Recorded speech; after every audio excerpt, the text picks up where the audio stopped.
ulit ni Sir ang daan naman. Yan, tama na nga. Sige, galaw-galaw para ma-video. Oh, selfie pag may time. Oh, para mabayaran tayo sa ano natin. Bayaran tayo ng DPWH. Ano kayo sa kalsada? Kalsada ba gini? Kalsada mo mayan, putik yan. Yung isa namin kasama, wag mo na, nakakuhaan kaya yung isa namin nagkasama ay nakawak lang ng pala. Yung nasa unahan. Ay, sino kaya yung nakawak na yun ay? Tapos imamay din natin ito mamaya.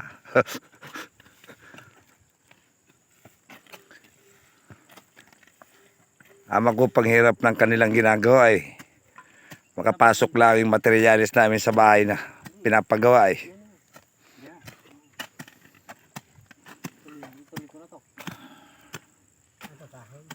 Bet, tabasin mo to galing dyan, oh, papunta dito. Oh, yun nga yun. Tabasin mo yun, oh. Tabasin.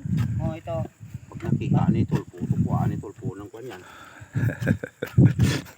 Dito mo naman itapon. Tabas. Dito. Oh, tanggalin mo yung mga malambot niya. Para makapasok lang natin yung truck, oh. Malambot yan. Huwag masyadong kaya, basta butin lang.